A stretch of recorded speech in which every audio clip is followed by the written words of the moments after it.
नमस्कार बच्चों, आज हम सीखेंगे पत्र लेखन।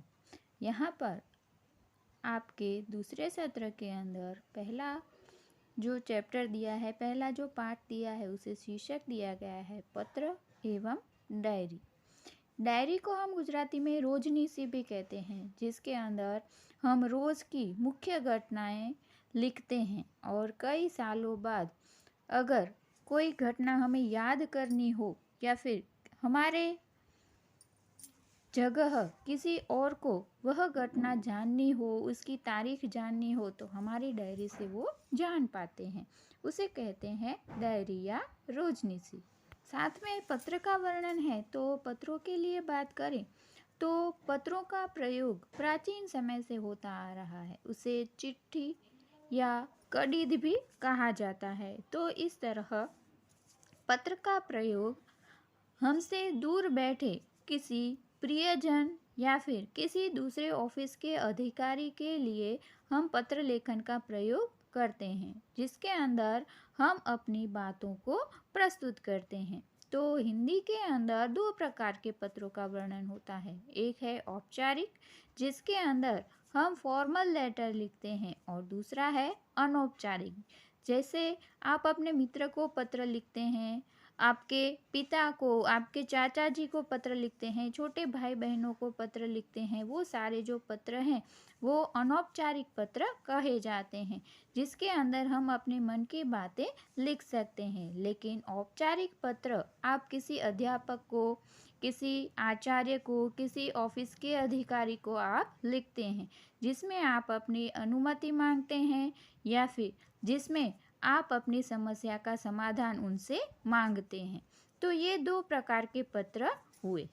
हमने इस वीडियो से पहले पत्र लेखन काफ़ी अच्छे से अलग अलग दो वीडियो के अंदर सीखे हैं, लेकिन फिर भी आज हम इस तीसरे वीडियो के अंदर भी पत्र लेखन को और ज़्यादा अच्छे से समझने की कोशिश करेंगे। आज इस वीडियो के अंदर आपकी टेक्स्ट बुक में जो अलग अलग प्रकार के पत्र दिए हैं, उनकी बात हम करेंगे। तो सबसे पहले बात करें तो पहला पत्र आपको टेक्स्ट बुक में दिया गया है निमंत्रण पत्र। निमंत्रण का अर्थ होता है कि आप अपने घर पर कोई कार्यक्रम या फंक्शन है या फिर शुभ आयोजन किया गया है, उसके लिए आप किसी को पत्र लिख रहे हैं, आमंत्रण दे रहे हैं, न्योता दे रहे हैं, इनविटेशन दे रहे हैं। तो उसके लिए जो पत्र दिया जाता है या भेजा जाता है, उसे निमंत्रण पत्र कहते हैं। यहाँ पर आपको निमंत्रण पत्र का एक उदाहरण दिया गया है, जिसमें सूचना दी गई है कि जन्मदिन के अवसर पर उपस्थित रहने के लिए मित्र को निमंत्रण पत्र लिखिए। अब पत्र की सूचना आपको मिल गई, इससे हमें अंदाज़ा लग जाता है कि हमें किस विषय पर और किसे पत्र लिखना है। तो आपका विषय रहेगा कि आपका जन्मदिन है और आमंत्रण पत्र लिखना है, और किसे लिखना है तो आपका जवाब होगा मित्र को पत्र लिखना है। सबसे पहले पत्र की शुरुआत अगर हम करें तो बिना कुछ याद किए हमें पहली बात याद आती है कि हमें सबसे ऊपर पता लिखना होता है। पता लिखने के बाद आप पिन कोड ज़रूर लिखें, इससे पत्र है वो निश्चित जगह पर आसानी से पहुंच सकता है। पता लिखने के बाद देखिए कि आपको स्क्रीन पर दिनांक दी गई है, तो आपको जिस दिन आप पत्र लिख रहे हैं उस दिन की दिनांक यानी कि तारीख लिखनी है। बिल्कुल पत्र के अंदर जो एड्रेस लिखा है, पता लिखा है, उसके बिल्कुल नीचे। उसके बाद है प्रिय मित्र स्नेहल, तो जिसे आप पत्र लिख रहे हैं उनका संबोधन होगा प्रिय मित्र स्नेहल, तो यह संबोधन कहा जाता है। उसके बाद सप्रेम स्मरण, यानी कि संबोधन के बाद सप्रेम स्मरण लिखा है, वो अभिवादन कहा जाएगा। अगर आप किसी बड़े को लिख रहे हैं तो आप यहाँ पर सादर नमस्कार लिख सकते हैं। ये सारी बातें हमने आगे के वीडियो के अंदर आसानी से और काफ़ी गहराई से सीखी हुई है। उसके बाद बात करें तो यहाँ पर आप अपने मित्र को निमंत्रण देते हुए जिस दिन आपका जन्मदिन है उस दिन कौन कौन से कार्यक्रम, कौन कौन सी खास बातें करने वाले हैं, उसका पूरा वर्णन अपने मित्र को लिखेंगे। अंत की 2 लाइनों में आप लिख सकते हैं कि तुम अपने माता पिता को मेरी तरफ से सादर प्रणाम कहना, अपने छोटे भाई बहनों को मेरी तरफ से प्यार कहना। और इस तरह आप पत्र पूरा करते हैं। वो सारी बातें आप लास्ट 2 लाइन में लिखेंगे।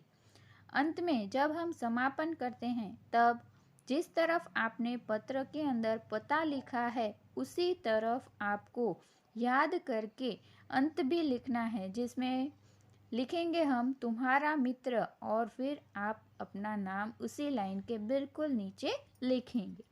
ये था हमारा निमंत्रण पत्र। आपको आगे बधाई पत्र भी दिया गया है जो हमें स्क्रीन पर दिखाई दे रहा है, और वही आपके टेक्स्ट बुक के अंदर भी वर्णित किया गया है। तो बधाई पत्र के अंदर भी फॉर्मेट सेम ही रहेगा। जिस तरह हम पहले पता लिखते हैं, फिर पता ख़त्म होने के बाद पिन कोड खास लिखते हैं, पिन कोड के बाद उसके नीचे की लाइन में हम दिनांक लिखेंगे, फिर संबोधन जिसे आप बधाई दे रहे हो उसे संबोधन, और उसके बाद अभिवादन करेंगे। 2 से 3 पैराग्राफ के अंदर आप अपनी बात प्रस्तुत करेंगे, और सबसे अंतिम 2 लाइनों के अंदर आप पत्र का समापन करेंगे। तो निमंत्रण पत्र और बधाई पत्र में बिल्कुल समानता है, लेकिन उसके अंदर आपको सिर्फ बदलना है तो क्या कि आप अपने मित्र को, जिनको भी पत्र लिख रहे हैं, उनके अलग अलग एड्रेस डाल सकते हैं। उसके बाद बात करें तो आगे का पत्र है जिसे शीर्षक दिया गया है आश्वासन पत्र। आपका कोई मित्र है, आपकी कोई सहेली है, वह परीक्षा के अंदर अनुत्तीर्ण हुई है या उसे बहुत ही कम मार्क्स आए हैं, तो वो बहुत ही उदास हो गई है। या फिर आपका कोई मित्र है जो खेल कूद में काफ़ी होशियार है, लेकिन किसी एक खेल में वह आगे नहीं जा सकता, मेडल नहीं पा सकता, तो उस समय वह उदास हो जाता है। तब हम उसे आश्वासन देते हुए पत्र लिख सकते हैं कि यह तुम्हारा आखिरी मौका नहीं था, तुम्हें जीवन में उदास नहीं होना है, और आगे आने वाली बहुत सारी अपॉर्चुनिटी को आप अपने ऊपर ले सकते हैं, या फिर उस अपॉर्चुनिटी के अंदर आप सफल हो सकते हैं। तो तुम्हें और मेहनत करनी होगी और सफल भी होना होगा। तो इस तरह आप उसे आश्वासन देकर ये बता सकते हैं कि ये तुम्हारा आखिरी मौका नहीं था। पत्र का फॉर्मेट वही रहेगा, सबसे पहले पता, उसके बाद दिनांक, उसके बाद संबोधन, अभिवादन, आपके 3 पैराग्राफ में आप अपनी बात प्रस्तुत करेंगे, और अंत में होगा समापन। तो ये जो 3 पत्र थे वो आपके अनौपचारिक पत्र थे, यानी कि आप अपने किसी परिचित व्यक्ति को लिखते हैं। अब उसके बाद जो पत्र है उसे अनुमति पत्र कहा जाता है। तो अनुमति पत्र के अंदर यहाँ पर जो अनुमति पत्र दिया गया है वह आप अपने पिताजी से प्रवास में जाने के लिए अनुमति मांगते हैं। तो ये तो आपके परिचित व्यक्ति थे, लेकिन उसके सिवाय कभी कभी हम किसी कारण से स्कूल नहीं जा पाते, और स्कूल के अंदर से हमें जब छुट्टी लेनी होती है, अवकाश लेना होता है, तो उस समय हम अपने शिक्षक को या फिर आचार्य श्री को अनुमति पत्र लिखते हैं कि मुझे 3 दिन की छुट्टी की अनुमति दीजिए। तो वो भी एक प्रकार का अनुमति पत्र कहा जाता है, लेकिन वो होगा फॉर्मल, क्योंकि आप अपने से बड़े शिक्षक या आचार्य को पत्र लिखते हैं तब। लेकिन अगर आप इसी तरह अपने पिताजी को पत्र लिखते हैं तो वह अनौपचारिक पत्र कहा जाएगा। तो यहाँ पर हमने आज अनौपचारिक पत्रों के बारे में बात की। इसी तरह औपचारिक पत्र होते हैं जो किसी पाठशाला के आचार्य को, शिक्षक को लिखे जाते हैं। कोई पोस्ट ऑफिस है जहाँ से आपका पत्र आपको नहीं मिला है, किसी ने पोस्ट किया है, आपको भेजा है, लेकिन आपका मनी ऑर्डर या पत्र नहीं पहुँचा है, तो आप शिकायत पत्र कर सकते हैं। अगर किसी बुक स्टॉल में से, बड़ी सी बुक स्टॉल जो आपके शहर से बाहर है, वहाँ से आप बुक्स मंगवा रहे हैं, तो वो जो पत्र लिखते हैं वो भी आपका औपचारिक पत्र कहा जाता है। तो आज हमने पत्रों के बारे में थोड़ी सी जानकारी प्राप्त करने की कोशिश की है। आशा है कि आपको यह जानकारी काफ़ी उपयोगी साबित होगी। धन्यवाद।